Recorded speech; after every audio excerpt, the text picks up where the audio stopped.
Bonjour mes sœurs, toujours avec notre objectif d'atteindre la véritable liberté et de réaliser une vie en paix avec nous-mêmes, nos maris, dans notre société.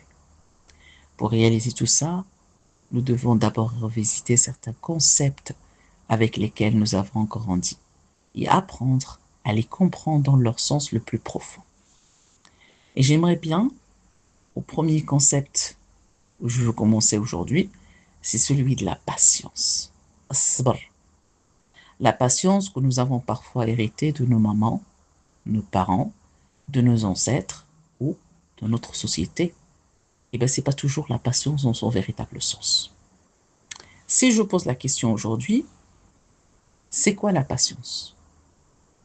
Eh bien, beaucoup d'entre nous ont appris d'être patients, c'est supporter et se taire, souffrir et se taire, accepter d'être maltraité, mal jugé, humilié, trahi et se taire, n'est-ce pas?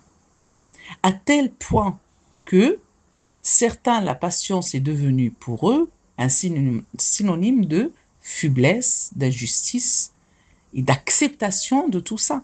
C'est ça être patient.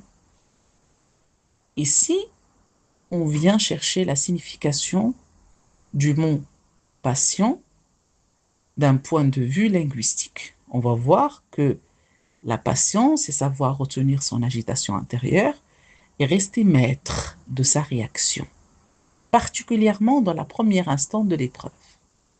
Si on vient chez notre prophète alayhi salatu wassalam, on lui demande c'est quoi la patience, il va nous répondre par sa parole, la véritable patience se manifeste au premier choc, pas toute notre vie. As-sabru 'inda as-sadmati al-oula. Et c'est ainsi que nous arrivons à la dimension philosophique de la patience. La patience, c'est cet espace de conscience qui existe entre ce qui nous arrive et la manière dont nous choisissons d'y répondre. Être patient dans l'islam, c'est préserver notre foi, notre équilibre et nos valeurs au cœur même de l'épreuve.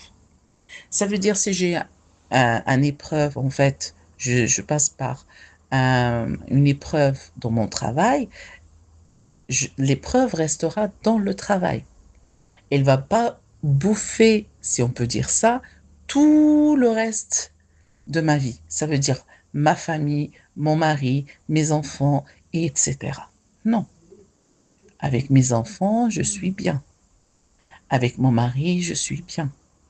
Et je mets une stratégie pour passer cette épreuve que j'ai en train de traverser, par exemple, dans le travail, dans la santé, dans la famille, etc. Ainsi que la véritable patience ne consiste pas à accepter tout ce qui nous arrive. Au contraire, c'est même plus savoir quand patienter, quand agir, quand changer et parfois quand partir. La véritable patience, c'est être maître de soi lorsqu'on ne peut pas être maître des circonstances.